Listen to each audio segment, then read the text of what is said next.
Bismillahirrahmanirrahim. Assalamualaikum warahmatullahi wabarakatuh. Halo teman-teman, jumpa lagi di channel Ojo Gede.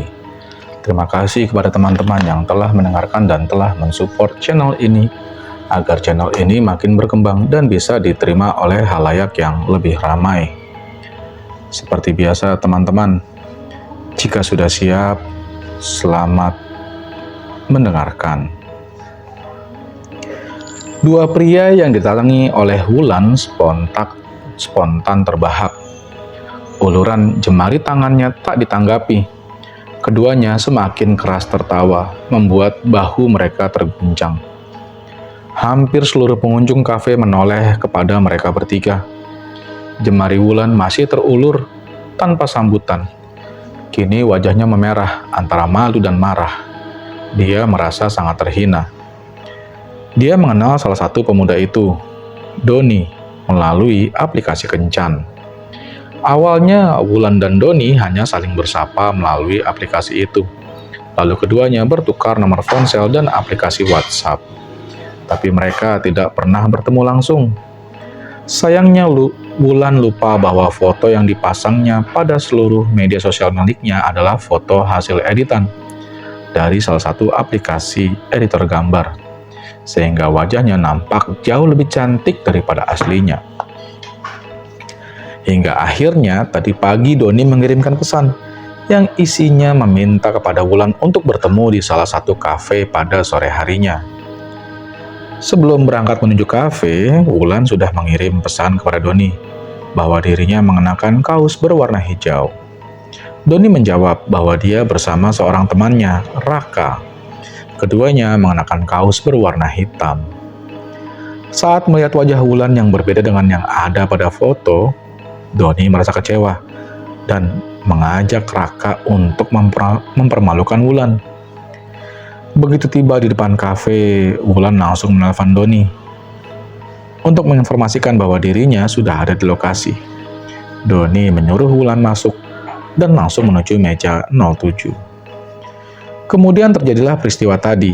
Doni dan Raka menertawai Wulan saat dia mengulurkan tangan untuk berjabat tangan. Ini bukan pertama kali Wulan gagal berkenalan dengan lawan jenis, tapi kali ini merupakan hal yang paling memalukan sekaligus menyakitkan. Terlebih, salah satu pegawai di kafe itu adalah temannya semasa SMA. Wulan menahan tertawa. Wulan menangis tertahan, lalu berlari keluar dari kafe, diiringi suara tawa kedua pemuda itu. Setibanya di rumah, dia menangis sejadi-jadinya. Bantalnya basah oleh air mata. Tapi Wulan tidak punya tempat untuk mengadu. Ibunya sibuk arisan dari satu tempat ke tempat lain, sementara ayahnya sejak pagi hingga malam sibuk bekerja. Tiba-tiba Wulan teringat dia pernah mengantar tantenya menemui seorang dukun yang tinggal di pinggiran kota. Waktu itu tantenya merasa ada sesuatu yang selalu mengikutinya. Setelah berobat pada dukun itu, makhluk yang selalu mengganggu tantenya pun pergi entah kemana. Wulan bergegas mengambil jaket dari lemari, mengenakannya dengan terburu-buru, lalu menghidupkan mesin sepeda motornya dan ngebut menuju rumah dukun itu. Angin malam yang berhembus cukup dingin, seperti kalah dengan rasa panas yang menyeruak dari dalam dada Wulan. Emosinya membuncah. Langit berwarna merah bersemu orange, seperti mewakili perasaannya yang penuh dendam. Perjalanan ditempuhnya hanya dalam waktu kurang dari 40 menit. Dari ujung gang, rumah dukun itu terlihat jelas. Berbeda dengan rumah-rumah dukun dalam film atau cerita, yang digambarkan gelap dan dindingnya terbuat dari anyaman bambu. Rumah ini terkesan mewah, kontras dengan rumah-rumah lain di sekitarnya. Meski begitu, walaupun bermandikan cahaya lampu, rumah berwarna abu-abu itu tetap saja memancarkan kesan mistis. Dua patung gupala seperti menjaga pintu gerbang rumah, sementara di tengah halaman, patung berbentuk dua ular yang saling melilit seolah menyambut para tamu yang datang. Di bawah patung itu terdapat lampu kecil berwarna merah yang membuat patung ular itu seperti menyala. Beberapa sangkar burung tergantung di bawah langit-langit teras. Sebagian diselimuti dengan kain penutup.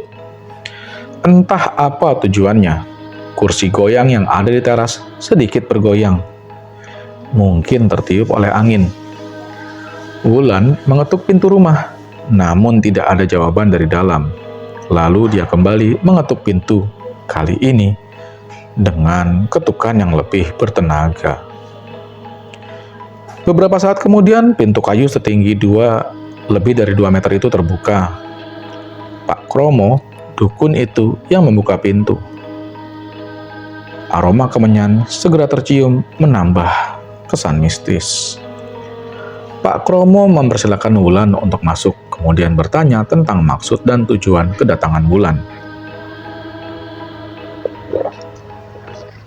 Wulan memperhatikan seluruh sudut ruangan. Meski sudah pernah ke tempat ini, tapi barang-barang aneh di ruangan itu tetap menarik perhatiannya. 2 bilah keris terpajang pada dinding ruangan. Di sudut sebelah kanan dekat pintu masuk ke ruang di belakangnya, 1 guci kuno berdiri. Di sampingnya terdapat patung kayu berbentuk manusia dengan tinggi kurang lebih 70 cm. Koleksi lainnya seperti jenglot, batu akik, keris mini, dan beberapa jenis jimat tersusun rapi dalam rak kaca di sudut kiri ruangan. Begini Mbah, saya mau minta tolong supaya cepet dapat jodoh. Atau minimal nggak dihina sama cowok-cowok. Bisa nggak ya Mbah? Kata Wulan tanpa tedeng aling-aling. Sejenak Pak Kromo terdiam lalu memperhatikan Wulan dari ujung rambut hingga ujung kaki. Kemudian dia meminta Wulan mengulurkan tangannya. Ada hawa hangat terasa saat Pak Kromo memegang tangannya, mengalir ke sekujur tubuh Wulan. Namun tiba-tiba Wulan merasa mual, sangat mual.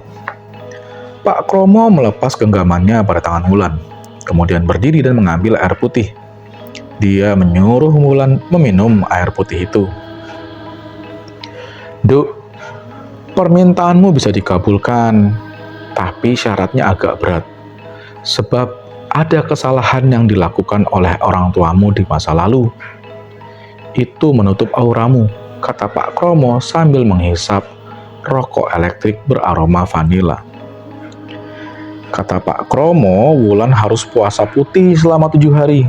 Kemudian setiap tengah malam dia harus mandi dengan air mandi yang sudah dicampur serbuk kecoklatan dari Pak Kromo. Syarat terakhir, kata Pak Kromo, menjadi syarat terberat, yaitu berendam pada 2 pertemuan sungai atau tempuran. Nanti kalau kamu melihat banyak makhluk gaib saat berendam, mereka akan menggodamu, tapi kamu jangan sampai tergoda atau meninggalkan tempatmu berendam sebelum seorang perempuan menemuimu.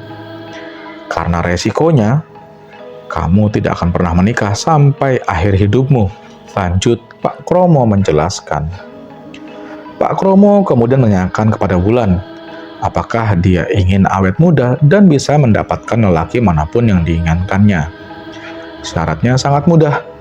Nanti setelah ritual berendam di tempuran sudah selesai, Wulan hanya perlu mencari foto pria yang diinginkannya. Kamu cukup merapalkan mantra ini, lalu hembuskan pada foto pria itu, dan bakar sampai menjadi abu. Jelasnya sambil memberikan secari kertas bertuliskan mantra. Pak Kromo melanjutkan, meski syaratnya sangat mudah, tetapi itu membutuhkan tumbal. Tumbalnya adalah cowok yang kemudian menyukai Wulan akibat pengaruh mantra itu. Awalnya, Wulan berpikir dia tidak membutuhkan mantra itu, tapi kemudian dia ingat perlakuan Doni dan temannya di kafe. Marahnya kembali muncul. Iya Mbah, saya mau, ucap Wulan. Setelah menerima semua ubarambe atau persyaratan yang dibutuhkan dan memberikan mahar pada Pak Kromo atas jasanya, Wulan pun pamit. Sepekan berjalan, Wulan telah melakukan puasa muti dan mandi setiap tengah malam. Tubuhnya terasa sedikit lemah karena selama sepekan hanya mengkonsumsi nasi putih. Tapi dia mengabaikannya. Niatnya sudah sangat bulat dan dendamnya kepada Doni begitu kuat. Dua hal itu menjadi penyemangatnya dalam melaksanakan syarat dan ritual. Tibalah hari dia harus melaksanakan syarat terakhir, yakni berendam di pertemuan dua sungai atau tempuran. Sesudah maghrib, Wulan telah menyiapkan diri. Beberapa perlengkapan dan syarat sudah dimasukkan dalam tas.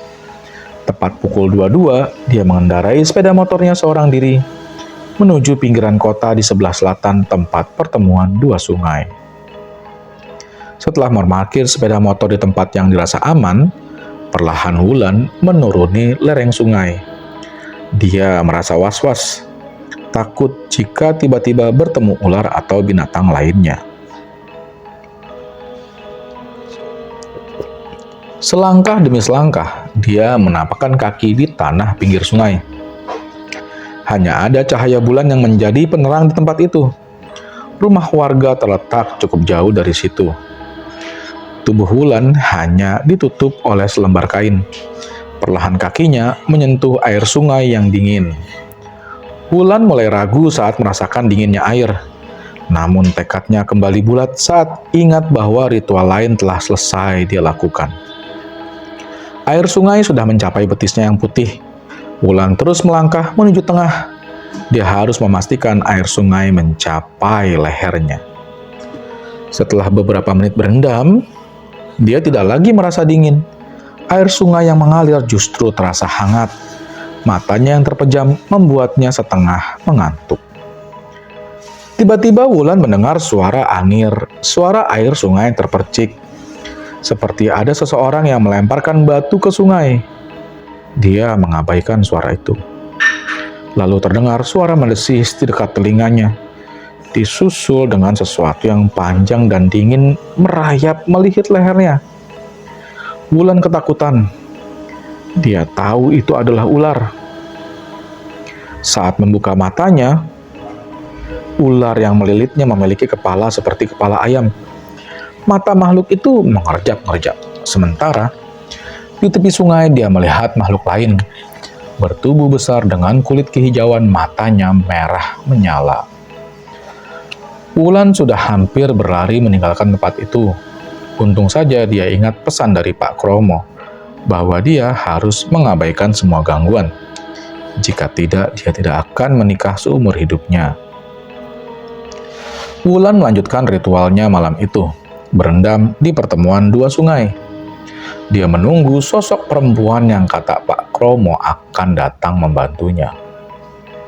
Belum cukup 10 menit Wulan melanjutkan ritualnya, telinganya kembali mendengar suara-suara aneh. Bukan gemercik suara air sungai, tapi seperti air yang mengalir ke sungai. Di atas rumpun bambu mengalir air seperti seseorang sedang buang air kecil. Wulan menoleh ke atas. Dia melihat sesuatu. Di bawah temaram cahaya bulan, sosok itu tampak seram. Meski samar, Wulan bisa melihat bahwa sosok itu tinggi besar. Tubuhnya berbulu.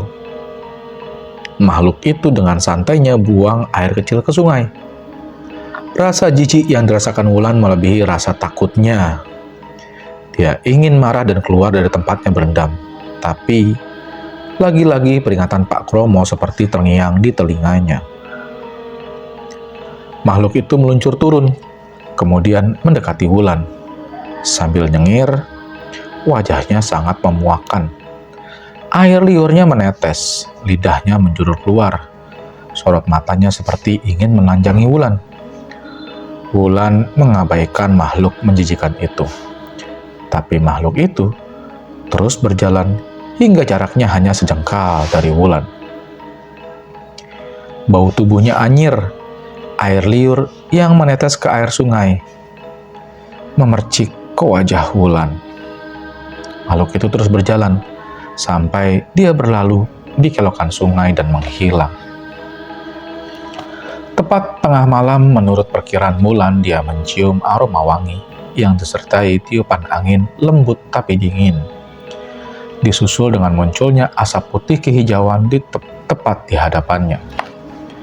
Asap itu seperti muncul dari sungai, dibarengi dengan gelembung-gelembung udara dari dasar sungai. Di bawah cahaya bulan, samar-samar asap hijau itu berubah menjadi sosok wanita berkebaya hijau. Sorot matanya tajam namun teduh. Selendang berwarna keemasan melilit perut wanita cantik itu. Bibirnya tipis, berwarna merah natural. Alisnya rapi dan hampir saling bertautan antara kiri dan kanan. Hidungnya yang mancung nampak serasi dengan rambutnya yang panjang terurai. Satu hal yang membuat Wulan semakin iri pada wanita ayu tersebut, buah dadanya yang meskipun tidak terlalu besar, tapi nampak padat di balik kebaya hijau itu. Jemari lentik perempuan ayu itu mengusap kepala Wulan sambil menanyakan tujuan kedatangannya berendam di tempat itu. Wulan belum bisa berkata-kata. Perasaannya campur aduk antara takut dan senang. "Duh, Cah Ayu, apa sebenarnya tujuanmu mencari aku di sini?" "Aku Nyi Selasih, penjaga tempuran ini. Orang biasa memanggilku Nyi Selasih Tempuran." Perempuan cantik itu mengulang pertanyaannya sambil memperkenalkan diri. Wulan mengatur nafas untuk menenangkan diri. Kemudian dia menjelaskan keinginannya. Dia menceritakan semua keluhannya hingga petunjuk Pak Kromo untuk melaksanakan ritual berendam. "Kamu tahu syaratnya jika ingin terus awet muda dan mendapatkan semua pria yang kau inginkan. Pria yang kau pelet akan jadi tumbalnya. Jadi, jangan gunakan untuk orang yang kau cintai," Nyi Selasih menjelaskan. Nyi Selasih kemudian menjelaskan Wulan sudah boleh menyelesaikan ritualnya setelah dirinya masuk ke dalam raga Wulan. Lalu Nyi Selasih memejamkan matanya sambil menangkupkan kedua tangan di depan dadanya. Sekejap, dia kembali berubah menjadi asap dan masuk ke dalam tubuh Wulan. Wulan merasa ada yang berubah pada dirinya saat Nyi Selasih memasukinya. Tubuh Wulan terasa sangat ringan, pandangannya pun menjadi lebih terang.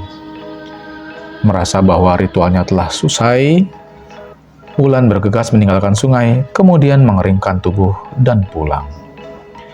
Setibanya di rumah, Wulan membilas dirinya dengan air bersih lalu tidur. Saat terbangun pagi harinya, hal pertama yang dilakukan oleh Wulan adalah membuka medsos untuk mencari foto Doni. Dan itu bukan hal yang sulit untuk Wulan. Dia membuka profil Doni. Dengan telaten, dia membuka satu persatu foto pada galeri Doni. Dia menemukan foto Doni bersama Raka. Segera Wulan mengunduh foto itu dan menyimpannya pada galeri ponsel. Lalu dia menghubungkan ponselnya dengan printer. Kemudian dia mencetak foto itu dan melakukan ritual yang dijelaskan oleh Pak Kromo. Wulan penasaran dengan hasil ritual itu. Dia tak sabar melihat hasilnya. Beberapa menit kemudian setelah membereskan ubah rampe ritual, Wulan mengambil ponselnya dan berniat untuk menghubungi Doni. Ternyata ada 3 panggilan tak terjawab dari Doni. Bibir Wulan menyunggingkan senyum puas. Dia yakin peletnya berhasil. Sebentar lagi dendam dan sakit hatinya akan terbalaskan. Ponselnya kembali berdering. Nama Doni muncul pada layar ponselnya. "Iya, bagaimana Don? Ada yang bisa aku bantu?" tanya Wulan. Doni meminta maaf atas kejadian di kafe dan mengajaknya untuk kembali bertemu di lokasi yang sama. Tapi Wulan mengajukan syarat, yakni Doni harus mengajak Raka. Syarat itu disanggupi oleh Doni. Saat bertemu di kafe, Wulan tahu Doni jatuh cinta kepadanya. Begitu juga Raka. Wulan dapat melihatnya dari sikap dan tatapan keduanya. Raka dan Doni bahkan terlihat cemburu antara satu sama lain. Keduanya seakan tidak mau kalah, berebut untuk bisa ngobrol dengan Wulan. Jika Doni mengeluarkan candaan dan cerita lucu yang membuat Wulan tertawa, Raka tampak tidak senang. Dia akan berusaha mencari cerita lucu lain agar Wulan bisa tertawa saat mendengarnya. Dalam hati, Wulan sangat senang melihat keduanya bersaing. Dia berharap Raka dan Doni berkelahi di kafe itu, agar teman SMA-nya yang bekerja di situ bisa melihat bahwa kedua cowok ganteng ini sedang memperebutkannya. Ya, Raka dan Doni sedang memperebutkan Wulan. Karena dalam pandangan keduanya, Wulan adalah sosok yang sangat cantik, dengan hidung mancung dan semua kelebihan yang dimiliki oleh Nyi Selasih. Setiap pria yang terkena pelet Nyi Selasih akan melakukan apa saja untuk bisa mendapatkan wanita yang menggunakannya, termasuk kepada Wulan. Saat berpamitan, Wulan sengaja mengedipkan satu matanya pada Raka, lalu meminta nomor ponsel Raka. Wulan tahu, Doni melihatnya mengedipkan mata pada Raka. Saat itu wajah Doni menyeratkan cemburu yang teramat sangat. Setiba di rumah, Wulan segera menghubungi Raka melalui aplikasi perpesanan instan, menanyakan apakah Raka masih di kafe bersama Doni. Kata Raka, mereka masih di sana. Wulan kemudian menghubungi Raka melalui panggilan video, agar Doni semakin cemburu melihat Raka melakukan panggilan video dengannya. Benar saja, di sela panggilan videonya dengan Raka, tiba-tiba Doni membentak Raka. Doni mempermasalahkan laptop yang dipinjam oleh Raka dan belum dikembalikan. Tugasku keteteran gara-gara kamu pinjam laptop dan belum dikembalikan, tahu? Kamu sengaja ya bikin kerjaan aku berantakan. Wulan mendengar percakapan itu melalui panggilan video. Tiba-tiba wajah Raka yang ada pada layar ponselnya bergoyang. Lalu yang terlihat hanya langit-langit kafe dan suara orang bertengkar. Sepertinya ponsel Doni ditepiskan hingga terjatuh ke lantai. Wulan mengakhiri panggilan video tersebut. Dia tersenyum senang dan menang. Dia berniat untuk tidak menghubunginya hingga beberapa hari ke depan. Tumbal penghasilan pun mulai berjatuhan. Ternyata, pertengkaran antara Doni dan Raka di kafe itu berlanjut dengan perkelahian. Wulan mengetahuinya dari berita yang ditontonnya di televisi beberapa hari setelah kejadian itu. Akibat dari perkelahian tersebut, Raka tewas karena Doni nekat masuk ke dapur kafe dan mengambil sebilah pisau dapur yang digunakannya untuk menikam Raka. Mengetahui kabar itu, Wulan sangat senang. Dendamnya pada Raka sudah terbayar, tapi Wulan belum puas karena Doni masih hidup. Wulan pun mengatur rencana lain. Dia akan mengunjungi Doni di sel. Dia harus membalas dendamnya meski Doni berada di dalam sel. Doni terlihat senang saat Wulan menjenguknya. Wajahnya berseri-seri. Tapi tiba-tiba, keningnya berkerut dan wajahnya menegang saat Wulan membisikkan sesuatu kepadanya.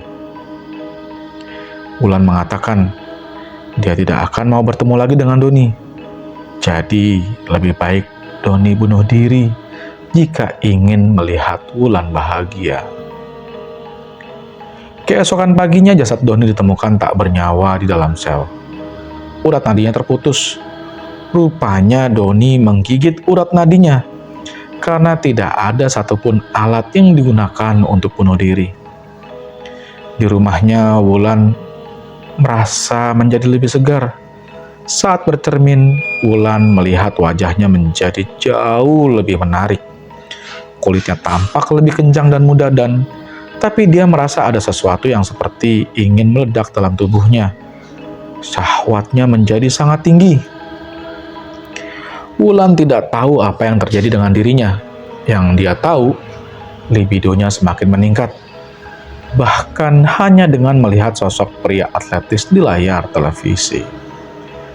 Dia mengambil ponselnya dan menghubungi Pak Kromo untuk menanyakan apa sebenarnya yang terjadi. Itu hal lumrah, Nduk. Itu syahwat nyanyi Selasih. Naluri itu akan semakin meningkat saat kamu sudah memberikan tumbal. Cara mengatasinya ya cuma dengan bersetubuh dan menjadikan pria itu sebagai tumbal. Jelas Pak Kromo melalui saluran telepon. Kalau kamu kuat menahan nafsu itu, kamu tidak butuh tumbal. Tapi jarang sekali ada yang kuat. Biasanya, mereka menggunakan peletnya untuk menarik lelaki lain agar mau menyetubuhi paparnya. Hasrat itu terus dirasakan oleh Wulan selama berhari-hari. Hampir semekan, dia menahan keinginan syahwatnya. Hingga akhirnya Wulan menyerah dan mencari foto teman prianya yang dianggap mampu memenuhi kebutuhan birahinya. Wulan memilih Santo, tetangganya yang berprofesi sebagai petugas keamanan. Meski berkulit gelap, tubuh Santo cukup kekar karena rajin berolahraga. Wulan merasa Santo mampu memenuhi kebutuhan syahwatnya.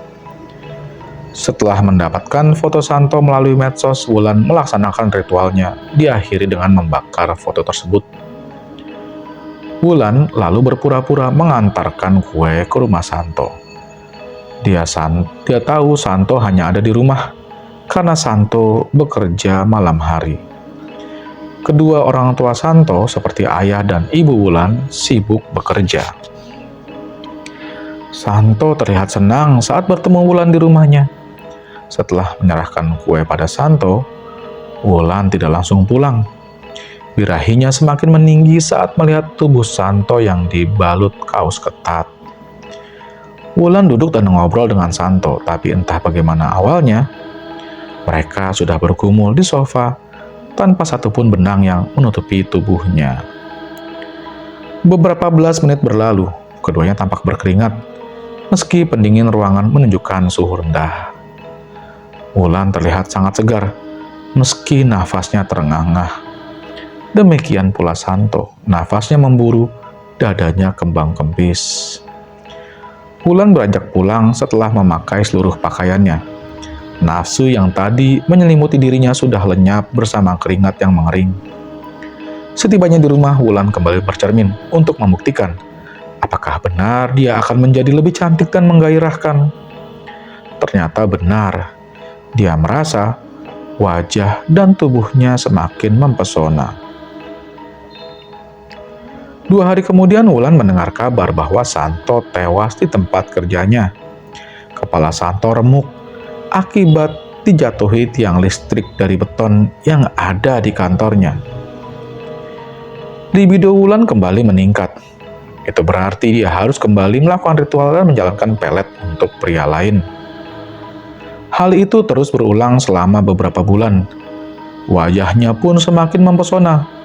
Wulan mulai menjadi perhatian cowok-cowok yang kemudian menjadi tumbal untuk Nyi Selasih. Hingga suatu saat, Wulan benar-benar jatuh cinta. Sayangnya, Jordi sama sekali tidak merespon. Jordi terkenal dingin di kantor. Batinnya menolak. Wulan tidak bisa menahan perasaannya. Berbeda dengan pria lain yang hanya dibutuhkan untuk memuaskan syahwatnya, pria ini, Jordi, benar-benar dicintainya. Dadanya selalu berdetak kencang jika kebetulan berpapasan dengan Jordi di kantor. Awalnya Wulan tidak mau menggunakan pelet untuk mendekati Jordi, tapi Jordi tidak pernah menggubris Wulan. Dia hanya mengajaknya bercakap untuk urusan kerjaan. Saat di rumah, tepat tengah malam, Wulan mencoba memanggil Nyi Selasih. Dia mohon pada Nyi Selasih agar jika dia memelet Jordi, nyawa Jordi tidak diambil sebagai tumbal. Namun, seperti yang disampaikan sejak awal, Semua pria yang terkena pelet Nyi Selasih harus menjadi tumbal. Satu-satunya cara agar pria itu tidak menjadi tumbal adalah Wulan harus mati. Wulan berharap Pak Kromo mampu membantunya kali ini, karena dia ingin mendapatkan Jordi tanpa menggunakan pelet. Sama seperti yang dikatakan Nyi Selasih, Pak Kromo mengatakan, jika ingin mendapatkan Jordi, Wulan harus menggunakan ilmu peletnya. Karena dari penerawangannya, Jordi tidak mencintai Wulan. Beberapa hari berlalu. Setiap kali bertemu Jordi, Wulan selalu berusaha untuk ramah dan mencari perhatian. Kini nafsu birahi Wulan mulai memuncak setelah tumbal terakhir dipersembahkan pada 2 pekan lalu. Wulan mengambil jalan pintas. Dia melakukan ritual yang sama dengan yang dilakukannya pada pria-pria sebelumnya. Foto Jordi diperolehnya dari arsip kantor. Keesokan harinya, Jordi berubah total. Dia bersikap sangat manis pada Wulan, bahkan Jordi mengajaknya nonton berdua. Wulan menyambut hangat permintaan Jordi. Ternyata Jordi cowok yang romantis dan sopan. Selama dalam bioskop, tak jarang Jordi menggenggam jemari Wulan, tapi tidak lebih. Sepulang dari nonton, Wulan mengajak Jordi untuk singgah di rumahnya. Kedua orang tua Wulan tidak akan pulang hari ini. Ayahnya sedang berada di pulau lain untuk urusan kerjaan, sedangkan ibunya ada acara di kota lain. Berbeda dengan pria-pria korban yang terdahulu, kali ini Wulan tidak seagresif saat bersama para tumbal. Wulan lebih kalem, meski libidonya meningkat drastis. Tapi dia sadar bahwa hidup Jordi tidak akan lama lagi. Nyawanya hanya tinggal beberapa hari lagi. Meski demikian, Wulan bertekad untuk menjaganya. Mereka ngobrol tentang apa saja. Tanpa terasa malam semakin larut. Ada sesuatu yang meledak-ledak dalam tubuh Wulan. Ada birahi yang harus dituntaskan. Akhirnya, hal itu terjadi juga. Wulan dan Jordi merengkuh kenikmatan bersama, menghabiskan malam dengan canda dan cumbu yang diiringi dengan aliran keringat. Setelah semua selesai, Jordi pamit pulang. Tapi Wulan tidak mau membiarkan Jordi pulang sendiri. Wulan meminta agar Jordi bermalam, apalagi sekilas dia melihat bayangan Nyi Selasih yang melintas. Aku harus pulang, karena aku nggak pamit sama orang di rumah. Besok kita ketemu lagi. Jordi memaksa untuk pulang. Wulan pun mengiyakan, tapi tanpa sepengetahuan Jordi, dia mengikuti Jordi dari belakang dengan sepeda motornya. Kekhawatiran Wulan terjadi. Di tengah perjalanan, Wulan melihat Nyi Selasih ada di boncengan sepeda motor Jordi. Dia menutup mata Jordi dengan selendangnya, yang membuat Jordi tidak bisa melihat jalanan. Sementara dari arah depan, satu truk berukuran besar melaju dengan kecepatan sedang. Dalam hitungan belasan detik, Jordi dipastikan akan menabrak truk itu jika matanya tertutup. Brak! Suara tabrakan terdengar keras. Beberapa pengguna jalan langsung mengerumuni pengguna sepeda motor dan truk yang ditabraknya. Darah berceceran di area lokasi tabrakan. Pengemudi sepeda motor tewas di tempat. Kepalanya hancur karena terkena bumper truk. Beberapa meter dari lokasi tabrakan, Jordi juga jatuh bersama sepeda motornya. Tapi dia hanya mengalami luka ringan karena ditabrak dari belakang. Rupanya Wulan sengaja menabrak sepeda motor Jordi dari arah kanan, agar Jordi tidak menabrak truk yang melaju dari arah berlawanan. Tapi, sepeda motor Wulan terdorong ke kanan dan bertabrakan dengan truk itu. Tanpa dilihat oleh orang yang berkerumun, Wulan melayang pergi bersama Nyi Selasih menuju kerajaannya, menjadi pelayan Nyi Selasih hingga kiamat tiba.